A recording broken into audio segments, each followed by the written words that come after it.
নমস্কার বন্ধুরা, মিমিস কিচেনে আপনাদেরকে স্বাগত জানাই। আজ আমি আপনাদেরকে গোটা সেদ্ধর একটা রেসিপি বা পদ্ধতি নিয়ে এলাম, যেটা আমাদের বর্ধমান জেলাতে যেটা আমরা করে থাকি সেই জেলারই গোটা সেদ্ধ। এক একটা জেলায় এক এক রকম কিন্তু গোটা সেদ্ধের নিয়ম থাকে, তো আমাদের এইভাবে করা হয়। প্রথমে বরবটি দিয়েছি 1 বাটি, আর দিয়েছি গোটা মুগ। আর গোটা মুগটার বরবটিটা আমি ভেজে নিলাম, এর সঙ্গে কালো কলাইও একটা দেওয়া হয়, কিন্তু আমি ওটা দিইনি। এরপর আমি একটা শুকনো খোলায় একটা মশলা বানাচ্ছি, গোটা জিরে, 4-5টা শুকনো লঙ্কা, আর দিয়ে দেবো বেশ খানিকটা 5 ফোড়ন, যেটা আমি ভেজে গুঁড়ো করে রাখবো। এই গোটা সেদ্ধতে আমাদের বাড়িতে যেটা করেন আমার শাশুড়ি মা বা আবার মাদেরকেও দেখেছি, নুন দেন না ওনারা। পুরো সেদ্ধ করে এটা যখন খাওয়া হবে তখন কাঁচা তেল ওপর থেকে ছড়িয়ে লঙ্কা দিয়ে খাওয়া হয়, মানে সাধারণত। তো আমি যেহেতু ঠাকুরকে নিবেদন করি না, তো আমি নুন দিয়েই করি সেদ্ধটা, তো সেটাই আপনাদের সাথে আজকে একটু ভাগ করে নিলাম রেসিপিটা।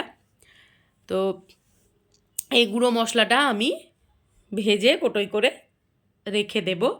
এটা যে কোনো নিরামিষ ঘুগনিতেও আপনারা দিতে পারেন, খেতে খুব ভালো লাগে।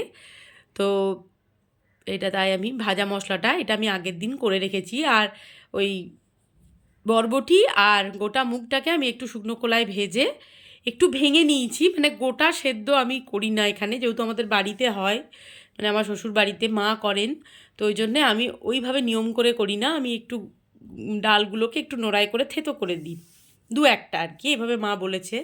তো এইভাবে সে জলে ভিজিয়ে রেখেছিলাম ওটা। আর মানে এবারে সেদ্ধ করব গোটা বেগুন, তারপর মটরশুঁটি, আলু, এগুলো সব মধ্যেখান থেকে কিন্তু আমি কেটে নিয়েছি, কারণ যেহেতু আমি গোটা দেবো না, তাই একটু রাঙা আলু দিয়েছি। সব দিয়ে কিছুটা কাঁচা লঙ্কা গোটা দিয়েছি প্রেশার কুকারের মধ্যে। সত্যি কথা বলতে কি, প্রেশার কুকারের থেকে হাঁড়িতে করে সেদ্ধটাই খেতে ভালো লাগে, কিন্তু প্রচুর সময় সাপেক্ষ, আর তার সাথে গ্যাসও প্রচুর পুড়ে যায়। সেই জন্য আমি প্রেশার কুকারের মধ্যে দিয়ে এটা সেদ্ধ করে নিলাম।